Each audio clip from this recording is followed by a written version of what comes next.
Good evening. I'm Brian Reagan, and this is Tyler Kelly. We're coming to you with our Twilight Talks on Faith, and tonight we are in Hebrews chapter 11, verses 17 through 22. And if you don't mind reading those, Tyler. 17 through 22. By faith, Abraham, when he was tested, offered up Isaac, and he who had received the promises offered up his only begotten son, of whom it was said, "In Isaac your seed shall be called," concluding that God was able to raise him up even from the dead, from which he also received him in a figurative sense. By faith, Isaac blessed Jacob and Esau concerning things to come. By faith, Jacob, when he was dying, blessed each of the sons of Joseph and worshipped, leaning on the top of his staff. By faith, Joseph, when he was dying, made mention of the departure of the children of Israel and gave instructions concerning his bones. All right. By faith, Abraham, when he was tested, offered up Isaac. He waited 25 years before his son was even born.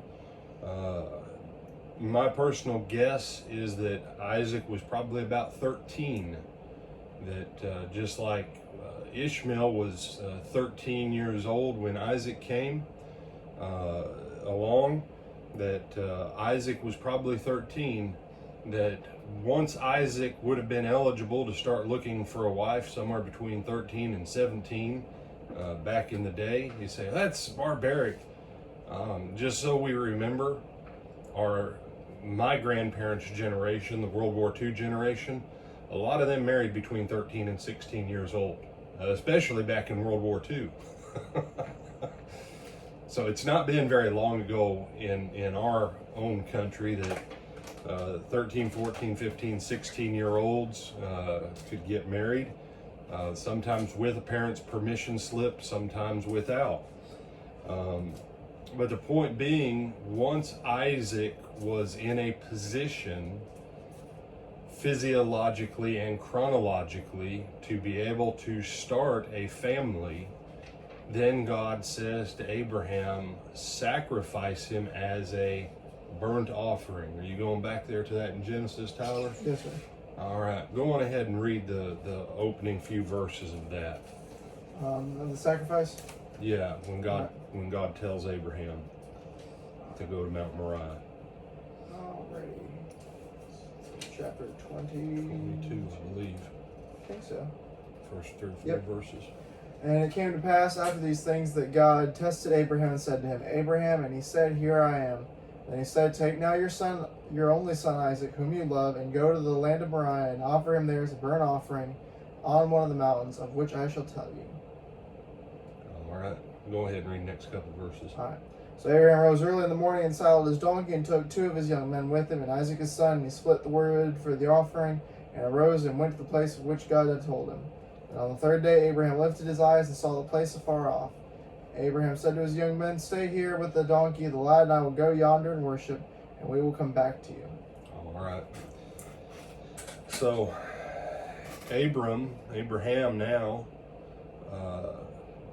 goes to offer up Isaac, and maybe Monday we'll talk about why he's called the only begotten in this passage, and even back there.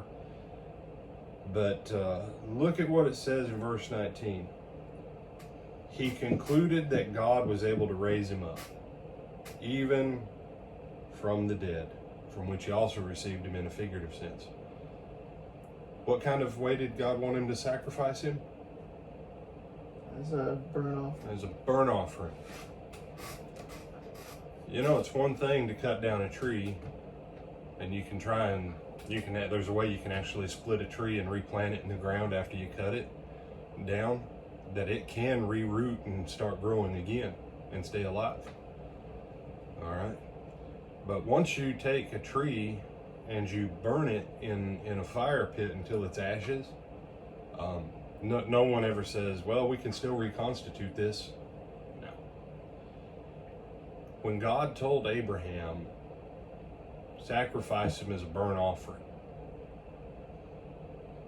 Abraham that night sat down and said, well, I have a promise from God that my son is going to be the one that's going to have more kids. He's just barely old enough to start having kids. And if I offer him as a burnt offering, I've got to kill him, let all of his blood drain out of him, then set him on fire and wait till he's a pile of ashes. That God can reconstitute him and bring him back from a pile of ashes. All right, we're getting up tomorrow morning. He said, that's outrageous. He'd been walking with God for nearly 40 years. You realize God didn't ask him for this level of faith until he had already reached that level of faith. God knew where Abraham was. Abraham didn't necessarily know where Abraham was. But God had a bigger purpose, looking forward to the cross. And we'll come back to this passage Monday.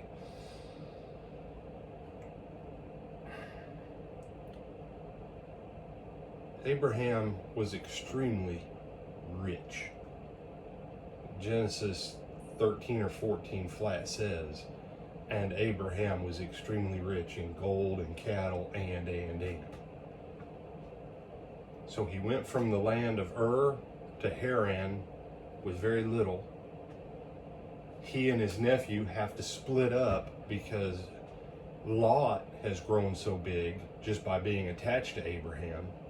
And Abraham has grown so big that kings fear him because of his wealth and his power and his influence. He had his own small army. Yeah, Abraham had his own personal army, y'all. And not like 10 guys, we're talking a few hundred guys. And then now he's got Ishmael. And, and he's waited 25 years, so when he was 100 years old, when everything physically said he shouldn't have been able to have had a kid, he and Sarah had a child. And now he says, you know what? The God who's given me all my wealth, all my prosperity, the God who gave me this kid when logically I shouldn't have been able to have had a kid and Sarah shouldn't have been able to carry a kid to full term. I mean, pause and think about that. When was the last time you met very many 90-year-old women that could carry a child to full term?